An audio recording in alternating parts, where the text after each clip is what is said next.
Hey everybody, it's Chachi Bobinks here, and I am very honored to be able to do a Let's Play of 12 Hours. 12 Hours was done by this indie game movement, I guess we could call it, called LIttleBytes. You can find out more information about them on Twitter. Just go to #LittleBytes.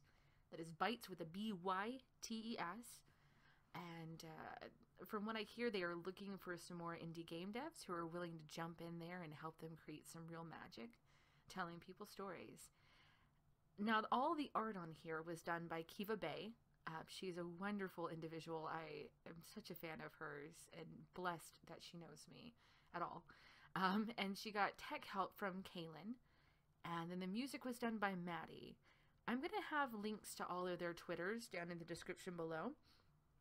Mainly because Caelyn and Maddy's, I don't know how to pronounce their Twitter handles, and I'm not going to butcher them. So just look down in the information below if you want to check them out and find out more about the game.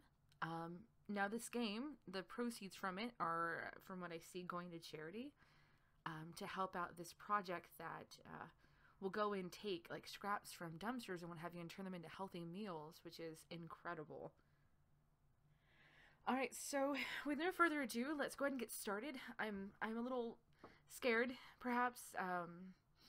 Poverty and homelessness are causes that are very close to my heart because of my own personal tie to them. And I've never played a game that addressed any of them. So if I bawl like a baby, I just have to say sorry, not sorry. And thank you for watching to experience this with me. Alright, let's begin. It is 7 p.m. and the student union is closing. It will be 12 hours before it opens again. You are not a student. You are a homeless woman. You were not always a homeless woman once you were a line cook, but the restaurant you were working at closed and you couldn't find another job and unemployment couldn't cover your rent. You weren't sure if you liked being a line cook or not, but you liked having a job.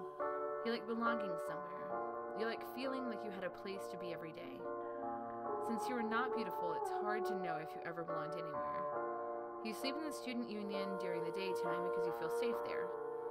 Once you slept in blackberry bushes, but someone found you and crawled in after you to try to hurt you. You crawled away from them and got thorns in the palms of your hands, cuts in your fingertips that stung for days. Since then, you always sleep in the student union at the local university. Lots of students sleep here with their laptops open in front of them, or their books in their laps. You tuck your backpack under your chair and stretch your legs out on a table in front of you and pull your hat down over your eyes and sleep. Sometimes you keep a book open on your lap, but for the most part you don't bother. No one seems to notice you, and you don't mind that. Sometimes you feel safer if people don't notice you, but other times you wonder if you've forgotten how to be a person. It's been a long time since anyone called you by your name. My name is Olive.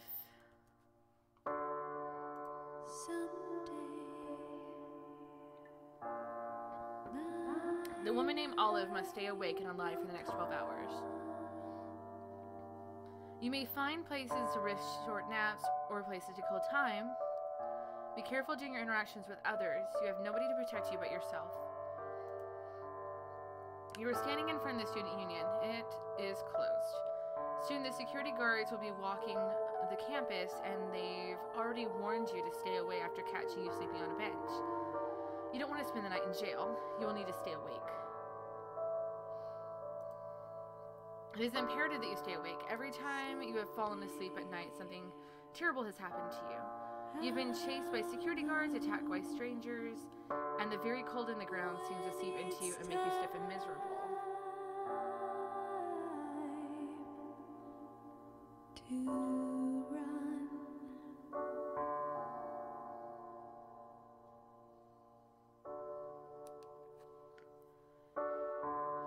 The nightmares that come when you sleep outside in the elements are terrifying. You must stay awake.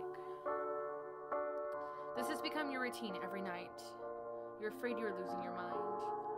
You have to keep walking to stay awake and avoid getting a ticket for sit/lie violations. Do you head? We can go north, through the park blocks.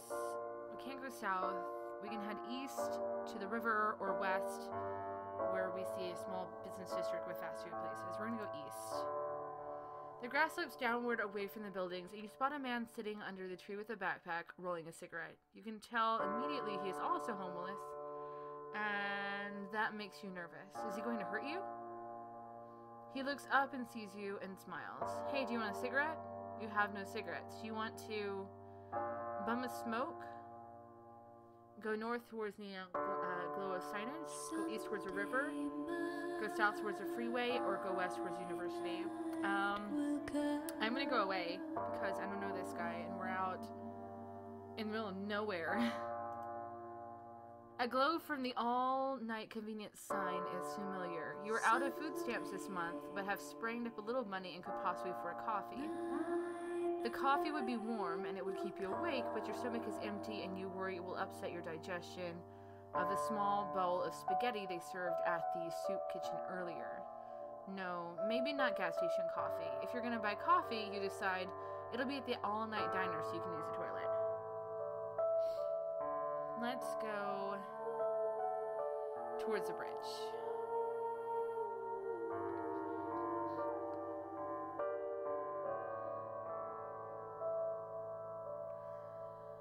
This side of the bridge has a bike lockup by it, and you count 3 different bikes left locked to it, missing 1 or more wheels.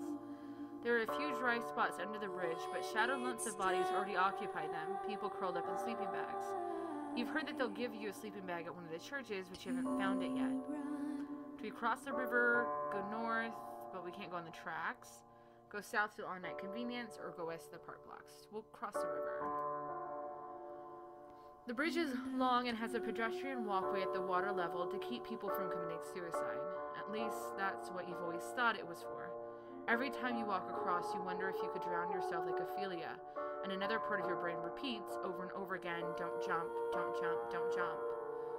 Your old job, the one you love so well, is on the other side of the river, the first job you ever lost. You loved it because you were in love with one of your co-workers.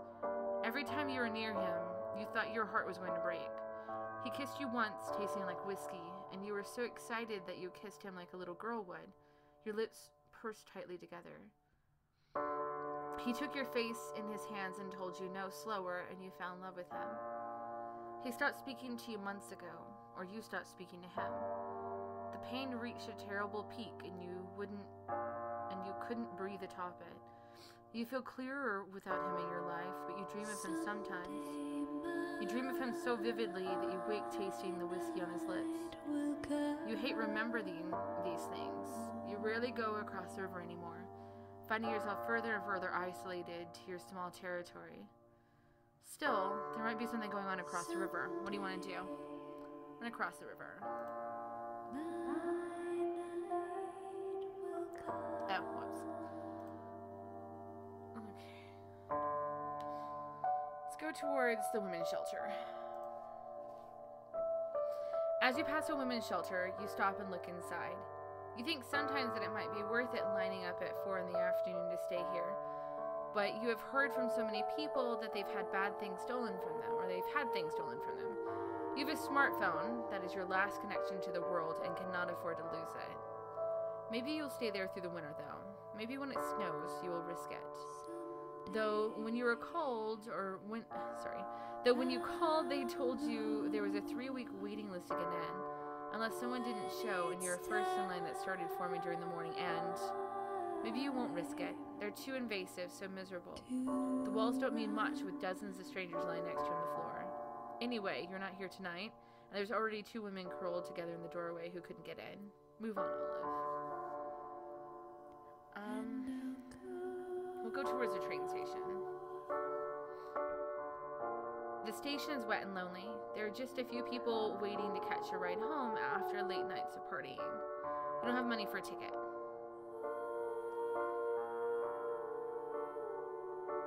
Wow, look at those station names. Misery Station, Hunger Station, Cold Station, Exhaustion Station.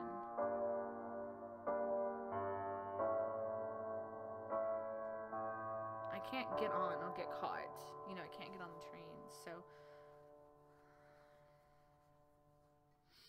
I don't know that I want to go into a residential area, because they might have like a neighborhood watch or something. You never know.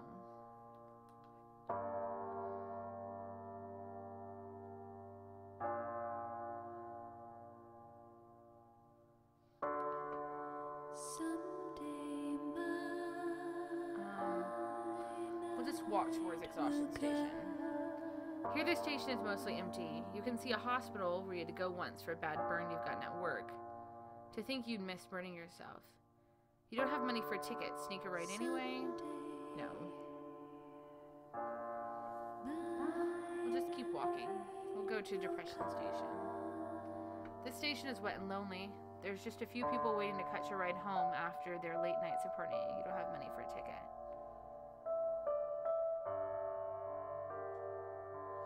Yeah, we'll go towards the freeway.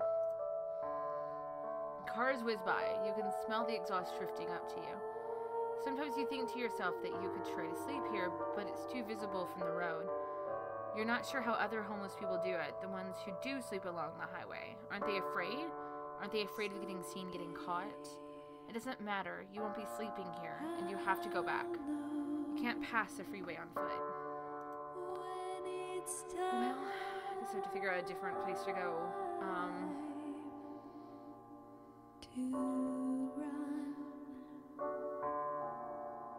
I don't know if going back to this shelter is going to bring me across a different path, since I've kind of gone to 2 different stations, but let's see.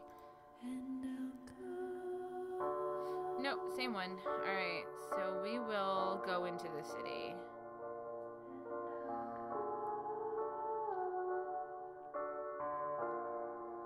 As you walk past a doorway, a hand snakes out of the shadows and grabs your arm, jerking you into the alcove. You are pressed against a wall by a strong arm.